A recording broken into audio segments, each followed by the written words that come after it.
5 days after a building went up in flames, workers discovered one apartment was never evacuated.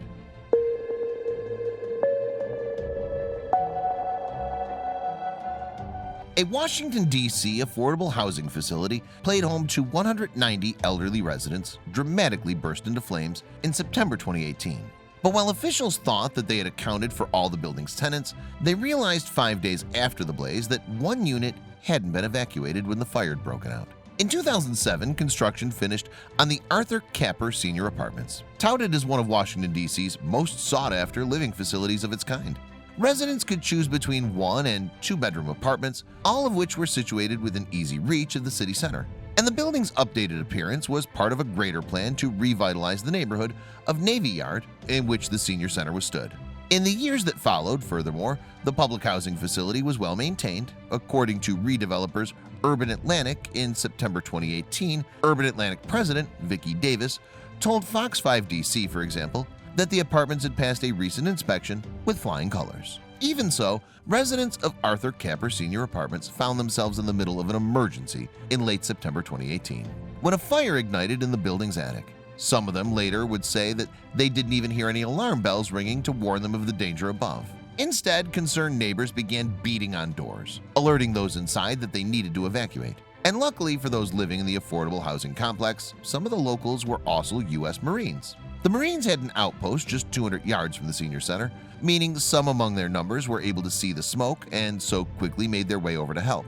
A construction worker also alerted them that more people were inside the building. And that's when we decided we need to go get them, one Marine told CBS News in September 2018. Gunnery Sergeant Matthew Kale also talked to the network, explaining, "I don't think there was really any thought to the rescue effort. It was just saying, we need to get these people out of here before anything serious happens. And the instincts just kicked in to go." After that, the Marines and the 100 or so firefighters who made it to the scene began escorting the elderly from their apartments. Some seniors were stuck on the 4th floor and had trouble evacuating on their own, however, meaning the Marines had to get creative.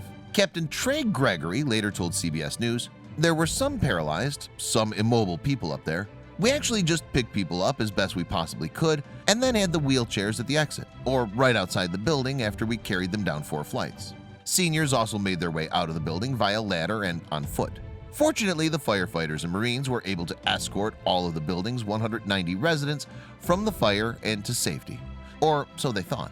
You see, 5 days after the fire had begun, crews sent to assess the damage discovered something shocking. The workers on site were there to examine how the facility was holding up post-blaze, and they went about their business. However, they heard something, a man's voice shouting. They then tracked the sound to a 2nd-floor apartment with its door jammed shut. Ultimately then, the employees realized that someone was on the other side of the door. According to the BBC, structural engineer Alan Kilschmier recalled, "When I said we're coming to get you, the man in the apartment said, 'I'm not going anyplace.' The man couldn't leave because his door was stuck. He'd also suffered an injury. His name was Raymond Holton, and the 74-year-old was a resident of Arthur Capper Senior Apartments. In other words, he'd been in his rental since the fire had broken out." With that discovery, the on-site crew's task changed from structural assessment to resident rescue.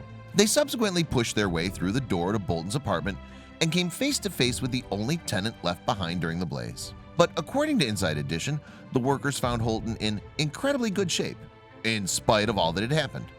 In fact, the senior even insisted that he'd walk out of the building by himself after having spent 5 days awaiting rescue.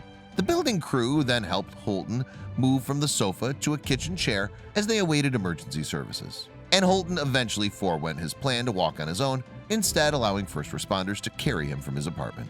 Of course, the discovery of a forgotten tenant may have given city officials pause. For one, Holton's rescue had happened shortly after Washington, D.C. Mayor Muriel Bowser had announced that every one of Arthur Capper's residents had left the building. So the city had to figure out how Holton had slipped through the cracks. Both firefighters and the building management had said that they'd swept the place after all. In response, Mayor Bowser explained that authorities would recheck to assure that all residents were accounted for. Fortunately, though, Holton had survived his ordeal. He even made his rescuers laugh with a good sense of humor in the middle of all of it. And, in total, only a handful of Arthur Capper residents had been injured during the emergency. Everyone had survived the fire, too. Furthermore, despite their displacement, everybody that had lived in the facility would enter into temporary housing as quickly as possible.